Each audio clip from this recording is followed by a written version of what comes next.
He kōna ipurangi tēnei nā te reo irirangi o Aotearoa.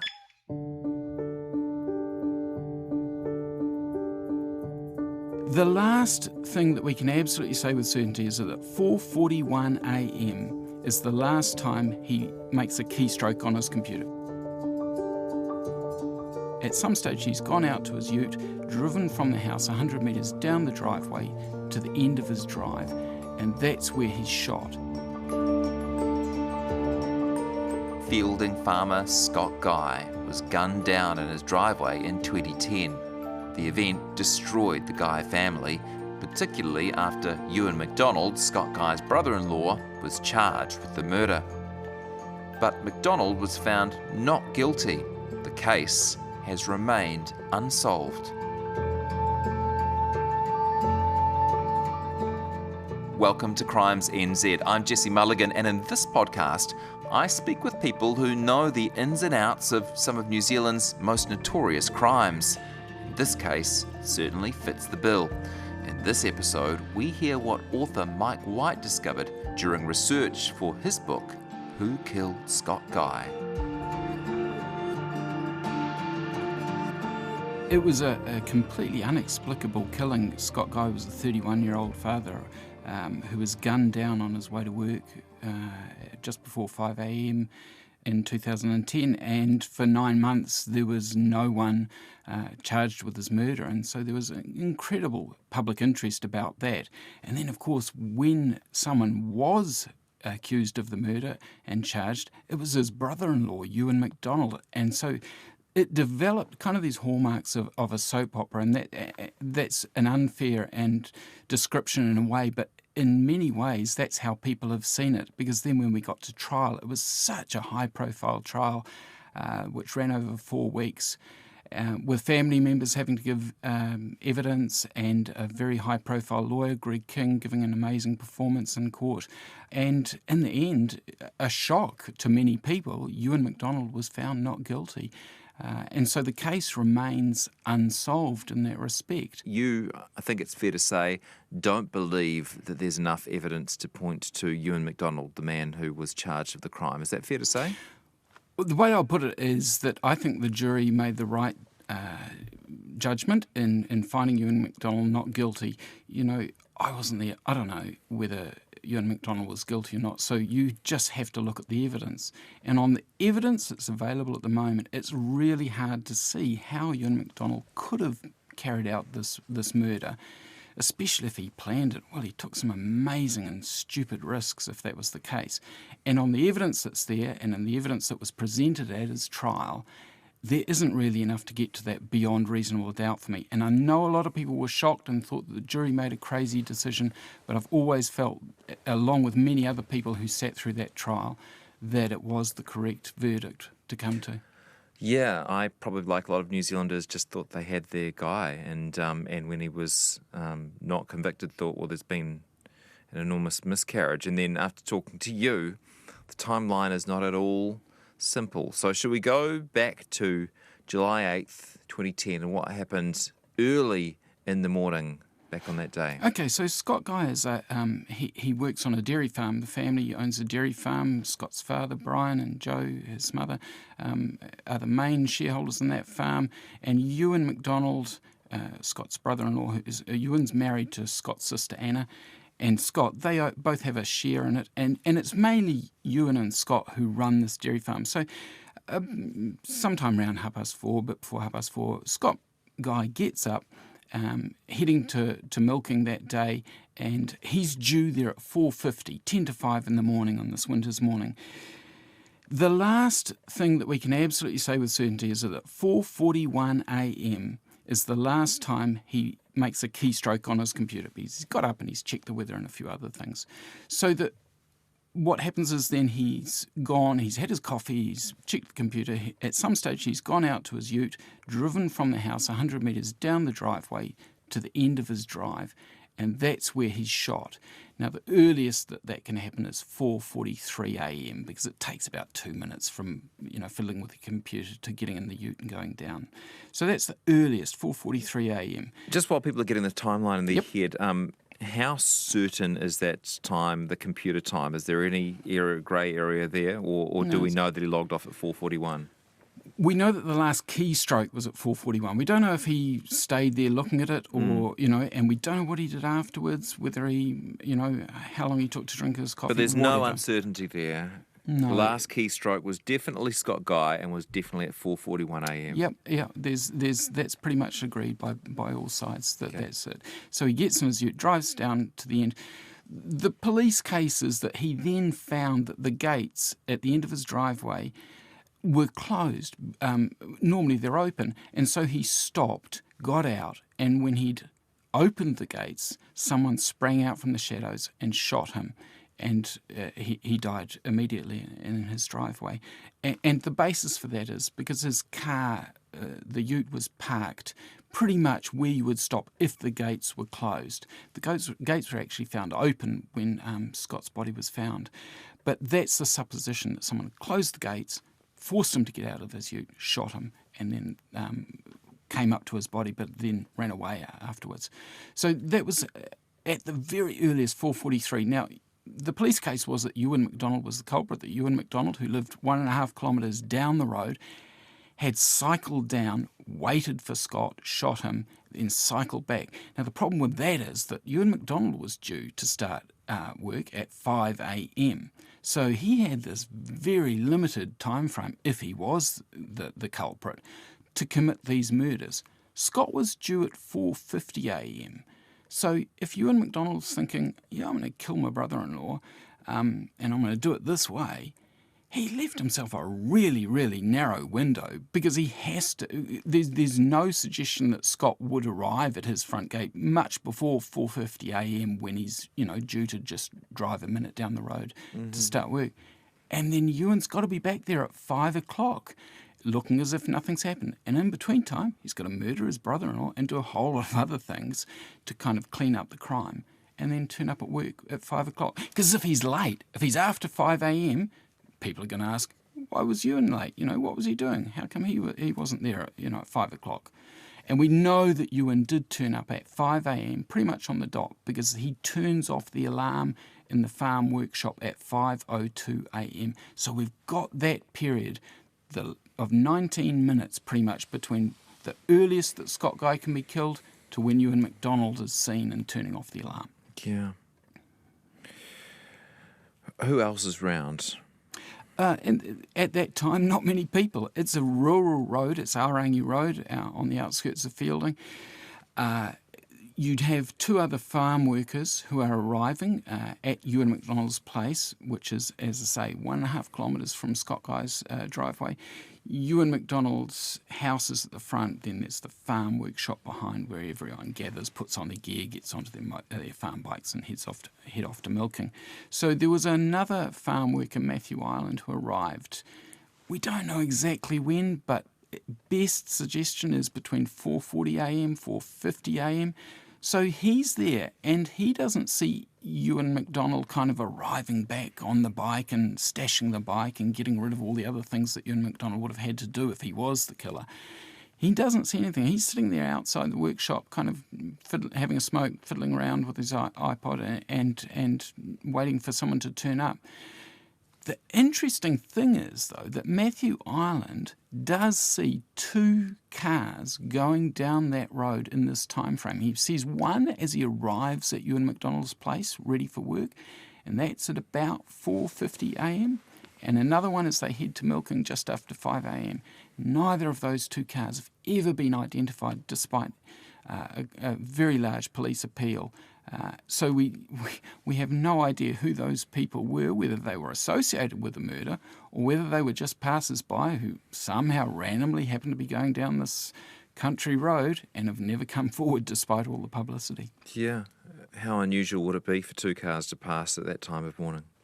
Look, this isn't State Highway 1. It's not even close to a kind of a major route. You have to be going down that road for some particular reason. Either you live there. It's not a road that you just use as a shortcut or a detour. You've got to be a local who knows that road pretty much, or someone who lives there.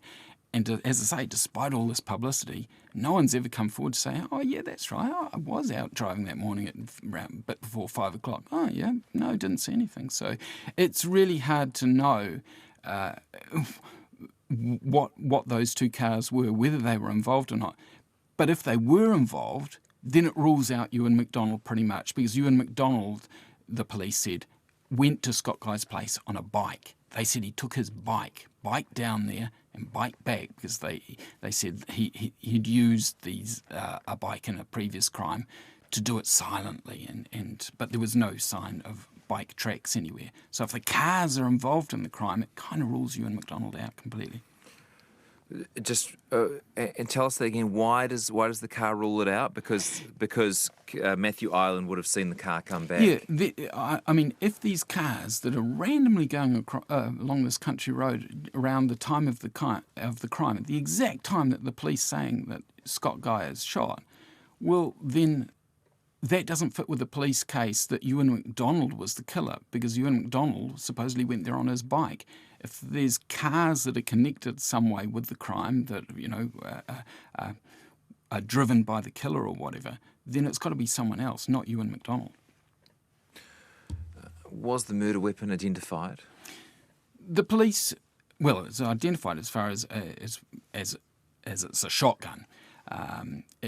The police case was that it was the farm shotgun, which was hidden was broken down into three parts and hidden in the farm office behind Ewan McDonald's house. Now, it was hidden there by Brian Guy, Scott Guy's father, and there's no indication that anyone else knew where it was hidden. But when it was found later that morning, Brian Guy, heard that his son had been shot, obviously went to the scene and later on checked where that gun was and found it exactly where he'd left it, broken in three parts, hidden separately. So the police case was always that it was pretty much that was the weapon, but there's no indication that Ewan McDonald actually knew where it was, and it was found exactly where Brian had left it. So whether that was the weapon or not, it's hard to know. The problem is, it's not like a rifle. You can't trace from a bullet what the weapon was that fired it. A shotgun is pretty anonymous. You can find out what kind of shot it fired, but a whole range of shotguns could have fired that. So it's really hard to know exactly what the weapon was.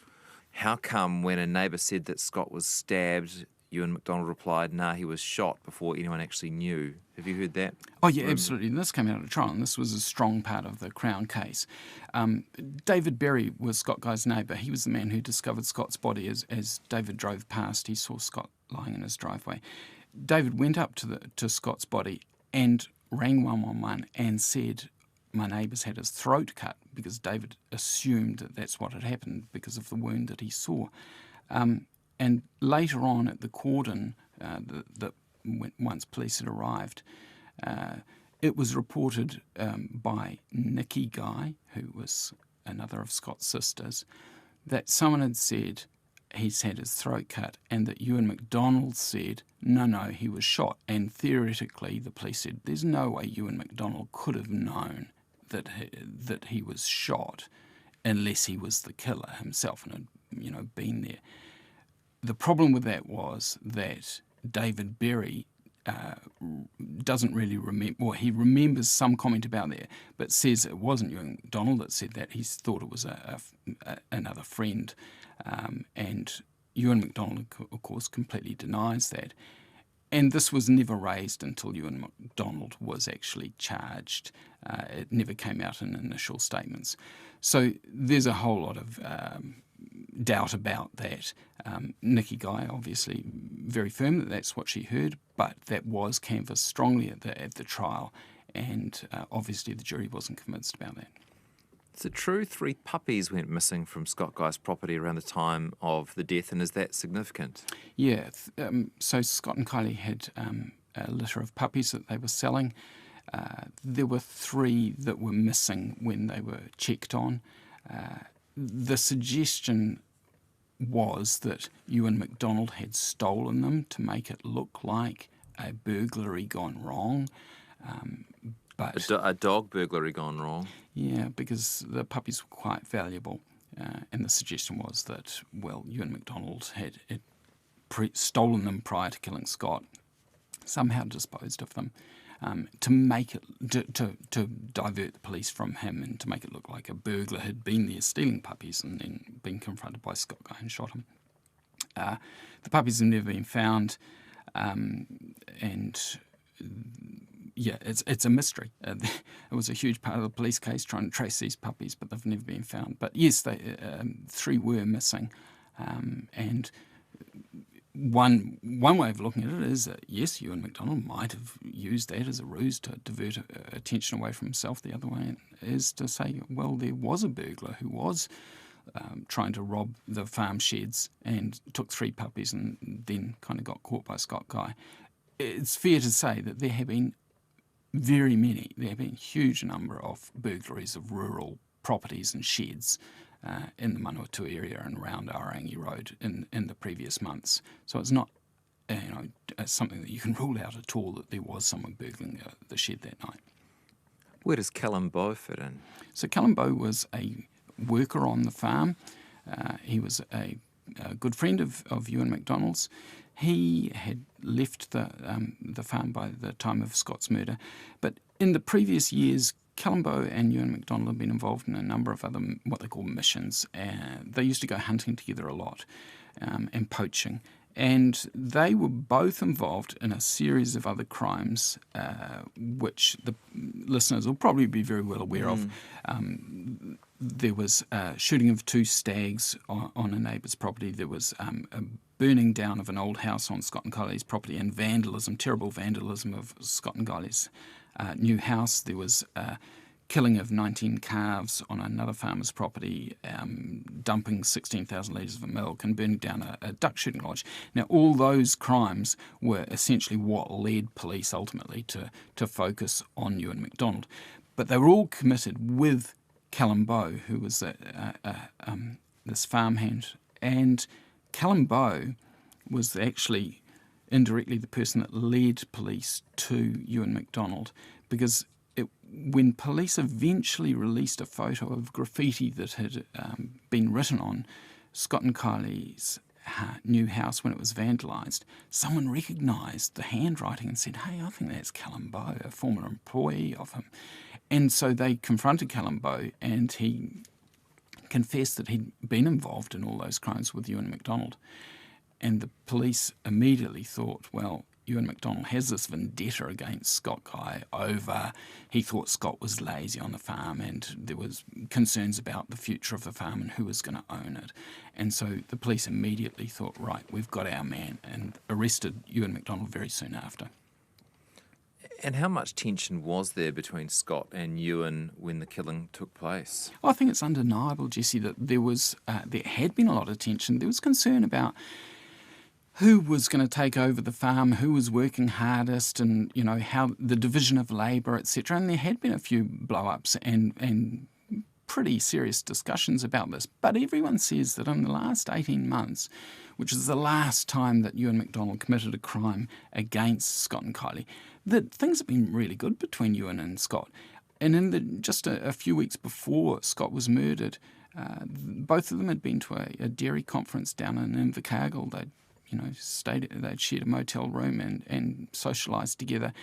And both had said, they had a great time, and they it was great to spend time with each other.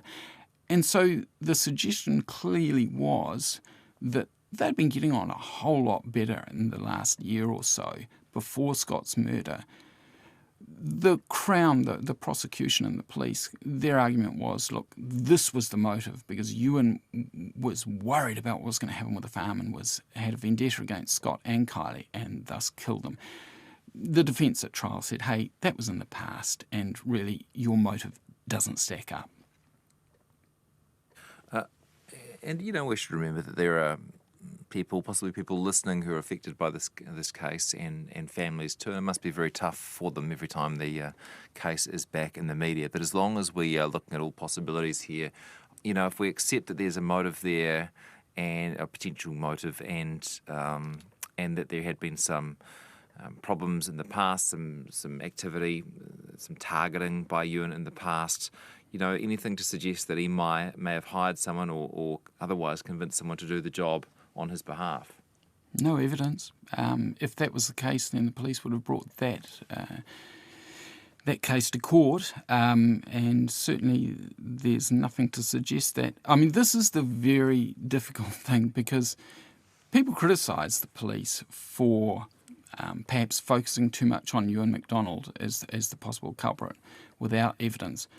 But there was a lot that kind of pointed to Ewan McDonald, all these crimes that he committed, some of which were specifically against Scott and Kylie. So it was pretty fair that the police looked really closely at him.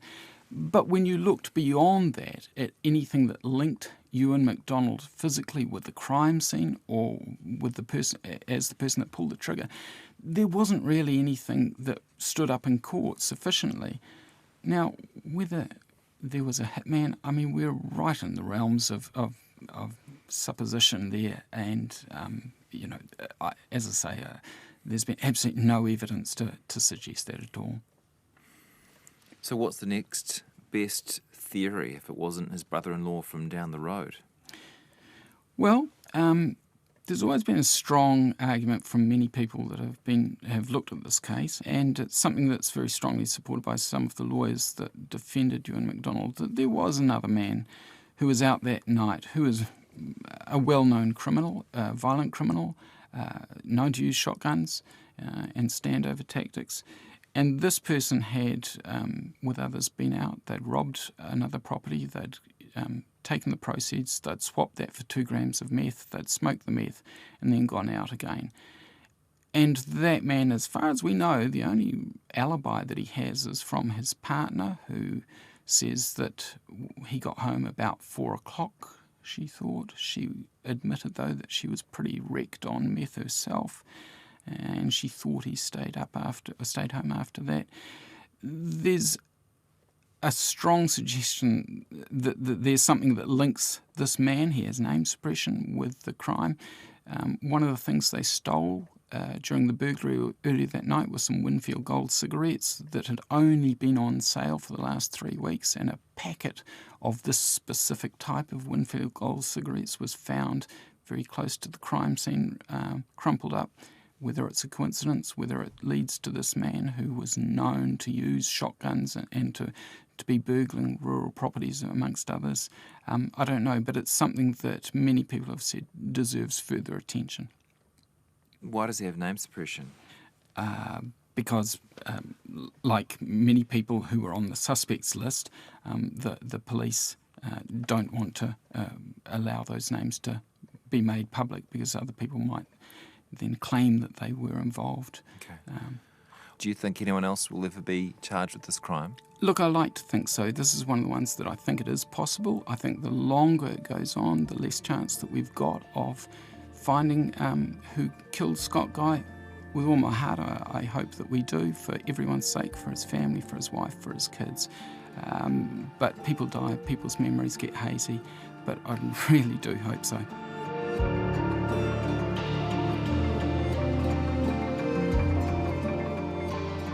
If you haven't heard them yet, go back and listen to the previous 3 seasons for more spine-tingling true crime stories.